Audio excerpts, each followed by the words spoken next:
Começa agora um programa que traz tudo sobre o livro mais lido em todos os tempos. Apresentamos O Som do Livro.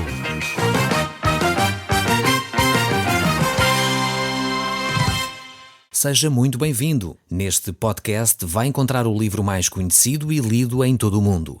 Vamos levá-lo numa viagem pela história da humanidade. Este é um audiolivro para si, para a sua família e sociedade em geral. Contextualização e comentários de Paulo Chaveiro. Eu sou Paulo Chaveiro e nós hoje estamos a olhar para o livro de Hebreus. Este livro que tem apresentado a pessoa de Jesus Cristo de uma forma tremenda. Nós temos vindo a analisar passo a passo, lentamente, palavra a palavra, estes primeiros versos do livro de Hebreus, porque eles são fundamentais para nós percebermos quem é a pessoa de Jesus Cristo. Ele é um livro que realmente nos apresenta a pessoa de Jesus Cristo como sendo alguém que é Deus. Ele é o próprio Deus, superior aos profetas, superior aos anjos, superior a qualquer outra coisa criada. Jesus Cristo não se equipara a uma criatura. E isto é necessário ser dito com todas as letras, porque infelizmente uma das formas que Satanás tem usado para tentar diminuir a pessoa de Jesus Cristo é exatamente isso. Tentar diminuir, dizendo que não, ele não é bem Deus, ele é simplesmente o Filho de Deus, ele é um homem que foi bom, ele é um profeta, um grande profeta, mas ele não é Deus. Satanás tenta sempre arranjar estratégias para poder colocar a pessoa de Jesus Cristo fora da divindade. Mas o facto é que ele é Deus. E nós neste livro de Hebreus vamos ver exatamente isso com todas as letras. Aqui claramente neste capítulo 1 nós vamos encontrar textos que nos mostram quem é de facto a pessoa de Jesus Cristo. E nós já no último programa começámos a analisar o verso 3, mas este verso 3 é tão rico que eu gostaria de voltar a ler e analisar um pouco mais este verso 3 do capítulo 1. Ele diz assim acerca de Jesus Cristo: Jesus Cristo é o resplendor da glória e a expressão exata do seu ser, do ser de Deus Pai, sustentando todas as coisas pela palavra do seu poder, e depois de ter feito a purificação dos pecados, assentou-se à direita da majestade nas alturas. Realmente esta é a pessoa de Jesus Cristo. É aquele que reflete a glória do Pai. Como diz Colossenses 2:9, porquanto nele habita corporalmente toda a plenitude da divindade. Ou seja, nós seres humanos não podíamos contemplar Deus face a face. Nós não podemos, seres humanos que somos de matéria, somos espírito, é verdade, mas somos matéria também, não podíamos contemplar Deus que é espírito. E Jesus Cristo se disponibilizou para se tornar esse resplendor, para tornar visível o poder e a majestade de Deus Pai. E isto é de facto algo tremendo. Eu dei o exemplo que me parece bastante adequado, o exemplo do Sol. Nós, por exemplo, e estamos a falar de um objeto material, que é uma estrela do nosso próprio sistema solar, nós não conseguimos contemplar o Sol diretamente. Você já tentou olhar para o Sol durante alguns segundos? Eu recomendo que não o faça durante muito mais tempo. Pode, de facto, ficar com lesões oculares graves. E porquê? Porque o Sol é muito intenso. Nós, para podermos olhar para o Sol, normalmente temos que ter algum objeto que faz com que o Sol fique menos intenso. Às vezes, quando há os eclipses solares, há pessoas que põem radiografias à frente ou escurecem vidros, põem óculos escuros, óculos especiais, enfim. E os cientistas têm desenvolvido algumas técnicas para poder observar o Sol de uma forma mais cuidadosa e eficaz, mas temos sempre que pôr alguns filtros para podermos contemplar o Sol. Assim, Cristo Jesus é como se fosse um filtro para nós podermos contemplar a Deus Pai, para nós podermos contemplar a divindade na sua essência. Jesus Cristo materializou-se, portanto, Deus tornou-se carne e habitou entre nós, para que nós pudéssemos ver, de facto, a glória de Deus. E este é o desafio. Foi por isso que Cristo veio até nós. Mas ele não só veio para manifestar a glória de Deus. Ele não veio só com essa intenção, não veio só com essa função. Não, ele veio também para nos purificar dos nossos pecados. Alguns não gostam de ouvir este discurso. Alguns já estão tentados, eu vou já mudar de posto. Eu peço que você tenha talvez paciência e fique a ouvir um pouco mais, até concluirmos o pensamento. E de facto não fique preso a chavões religiosos que muitas vezes soam mal aos nossos ouvidos mais por causa do nosso passado do que por aquilo que eles significam. Você sabe o que significa a palavra pecado? A palavra pecado literalmente significa errar o alvo. Eu pergunto, você já falhou algumas vezes os objetivos que tinha traçado para si? Você já fez coisas das quais se arrepende? Você talvez já disse coisas a pessoas que não era bem aquilo que você queria dizer? Se já errou o alvo, então já pecou. E Jesus Cristo veio exatamente para corrigir a trajetória das nossas setas.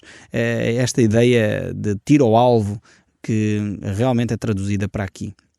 Então Cristo veio para corrigir o nosso tiro, veio para corrigir os nossos objetivos, veio para nos dar sentido e rumo, dar propósito de vida, para que nós possamos viver vidas mais tranquilas, possamos viver vidas com outra qualidade. É por isso que Jesus Cristo veio para purificar. E quando nós não cuidamos desses aspectos do nosso interior, desses aspectos que são espirituais, são emocionais, quando nós não cuidamos da nossa alma, nós realmente começamos a ficar com problemas sérios. E eu vou dar um exemplo muito claro que hoje em dia é aceito por toda a comunidade científica, médica, inclusive, quando as pessoas guardam amargura no seu coração. Alguém me fez uma coisa qualquer, grave, e depois eu comecei a guardar rancor contra aquela pessoa. E, infelizmente, no nosso país, há algumas zonas do nosso país que é dramático. Por causa de meio metro de terreno, os vizinhos pegam em caçadeiras e matam-se. Isto é muita amargura no coração. É preciso abrirmos o nosso coração, talvez acionar os métodos legais para corrigir este tipo de abusos, mas não precisamos de matar ninguém, não precisamos de ficar irados a esse ponto. Há pessoas que ficam tão iradas com o marido, com a esposa, com os filhos, que cometem atrocidades e nós assistimos a isso constantemente. Pessoas que vão guardando essas amarguras no seu coração, que depois de alguns anos começa a gerar úlceras de estômago, problemas cardíacos, problemas de tensão arterial, e está estudado, não estou a inventar, não sou eu que digo estas coisas. São os próprios médicos que de alguma forma afirmam isto.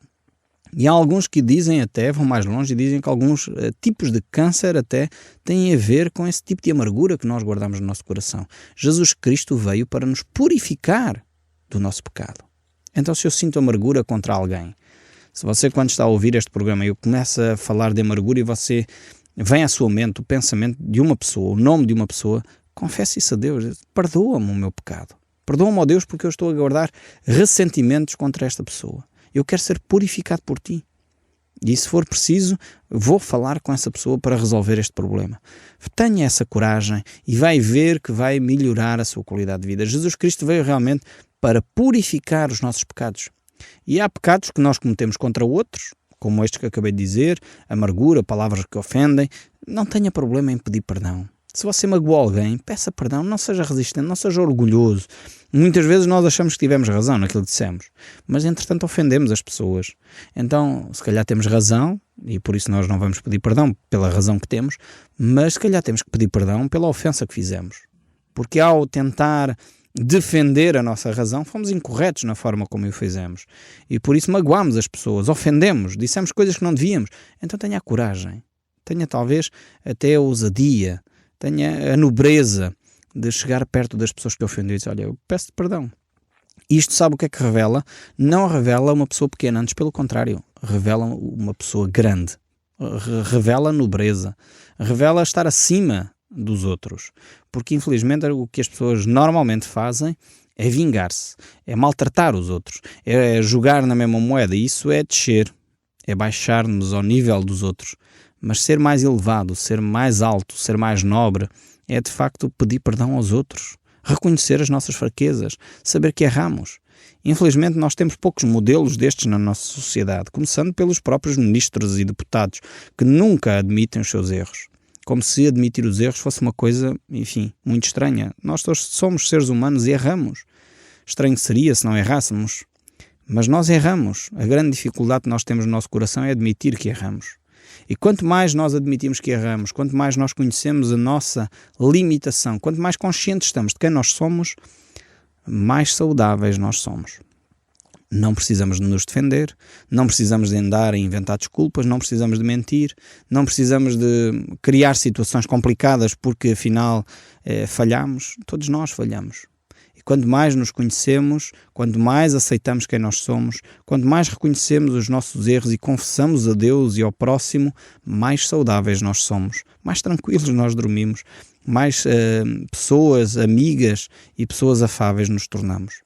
Realmente este é o desafio, é por isso que Jesus Cristo veio com esse papel de purificar. Não é só perdoar, é purificar, ou seja, perdoa e limpa. A ideia da purificação é essa. Não é só dizer estás perdoado, mas Jesus perdoa e limpa aquela mancha que estava na nossa vida, aquela situação terrível que estava a magoar.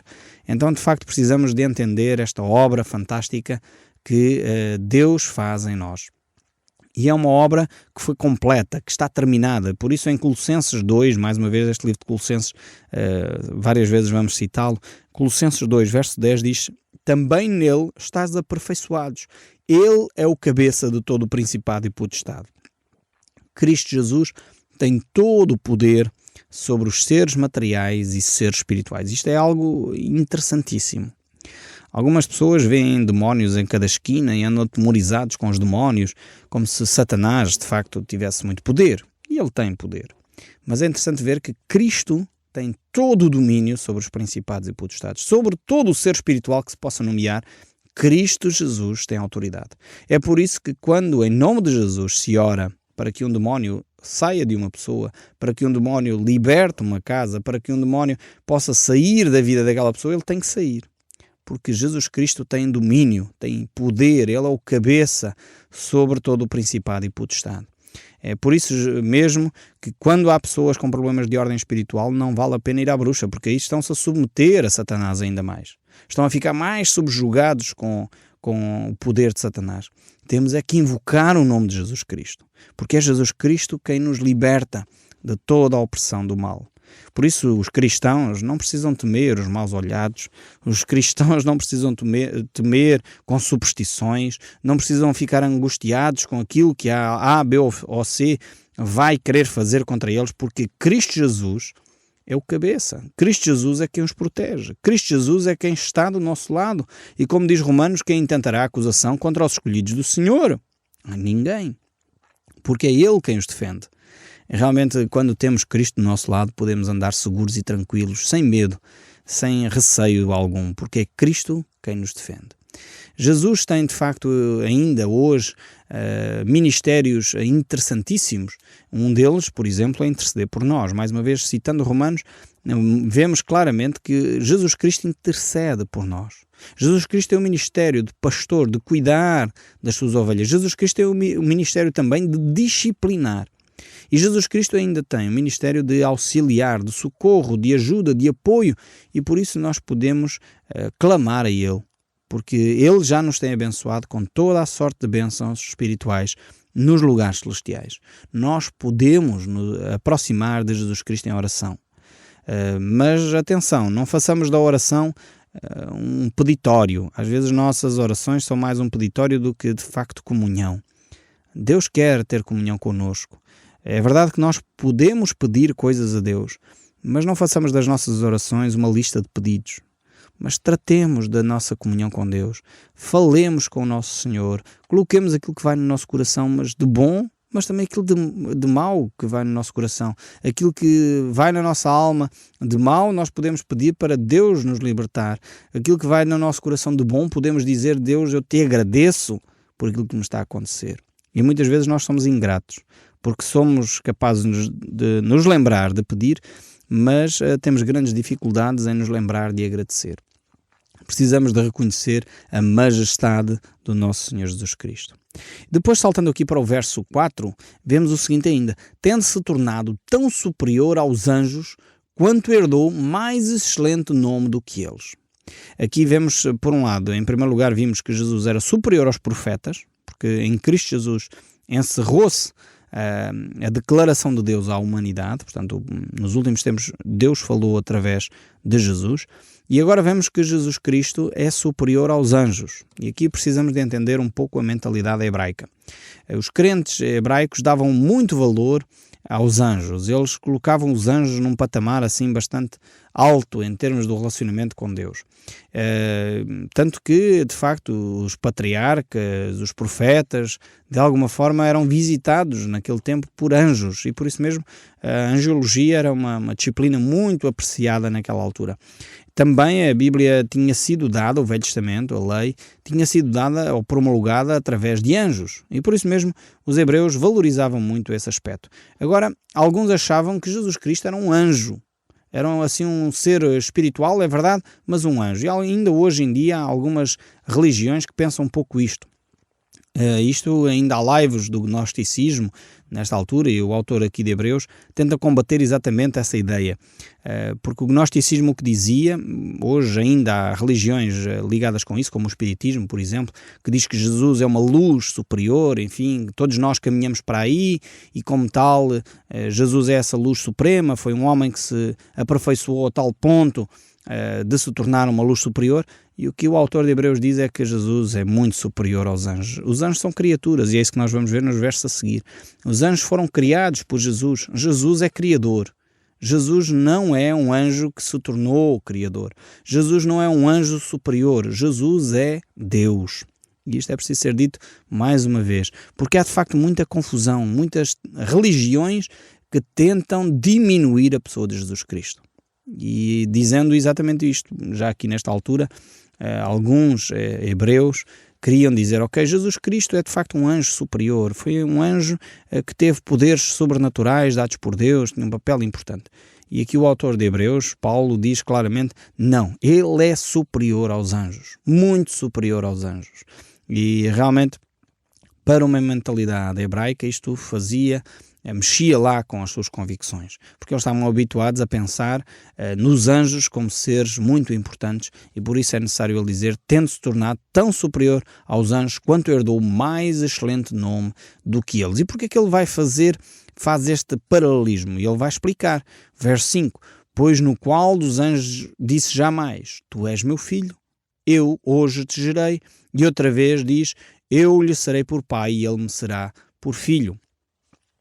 Aqui encontramos citações do Velho Testamento. Está o autor de Hebreus para mostrar que esta reflexão não é nova, portanto não foi agora que as pessoas perceberam, porque estava a ser atacado o nome de Jesus, que tinha que ser inventado agora aqui uma argumentação para mostrar que Cristo era superior.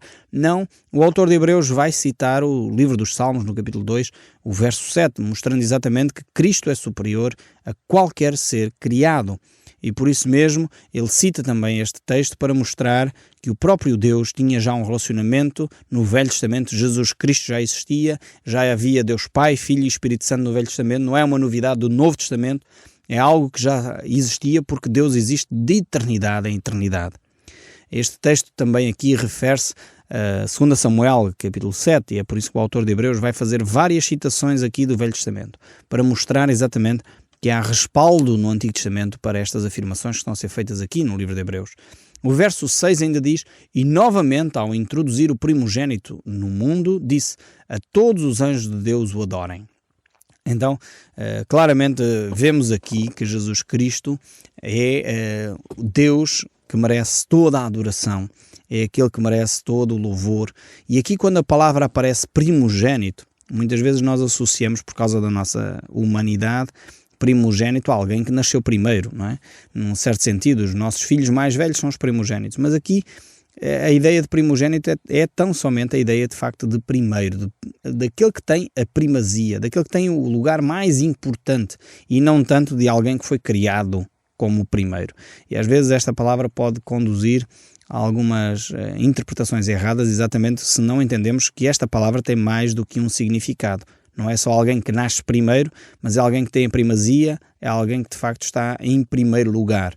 Então o verso 7 ainda diz, ainda quanto aos anjos diz, aquele que a seus anjos faz ventos e a seus ministros labaredas de fogo. Aqui temos mais uma citação do Salmo 104, e onde vemos que Jesus Cristo é superior aos anjos, ele mesmo tem os anjos como seus ministros, como seus servos. Ou seja, ele não poderia ser um anjo e ter os anjos a seu cargo. Não.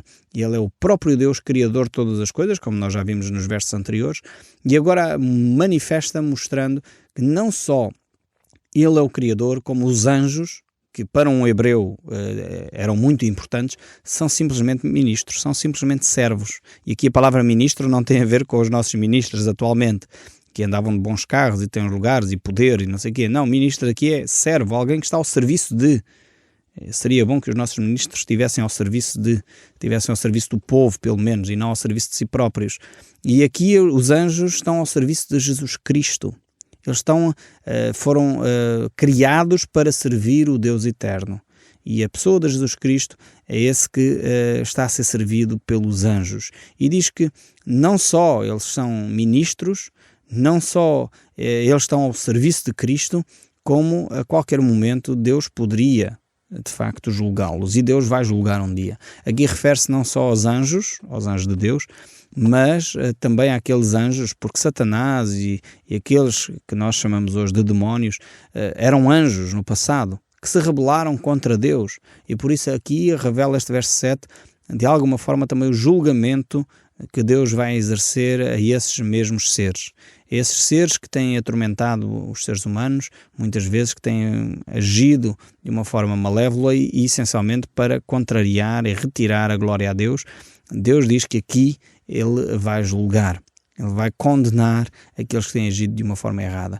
E eles são servos do Deus Todo-Poderoso. Então, era necessário que nós tivéssemos aqui um pequeno resumo da mentalidade hebraica para podermos entender o que é que o autor está a querer transmitir acerca de Jesus Cristo e acerca dos anjos.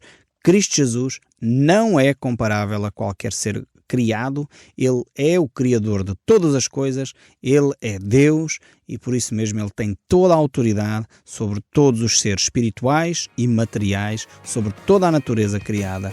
Ele é Senhor. O Som do Livro, uma produção da Rádio Transmundial de Portugal.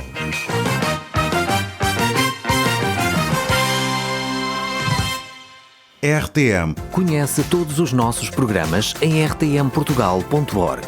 Uma produção da Rádio Transmundial de Portugal.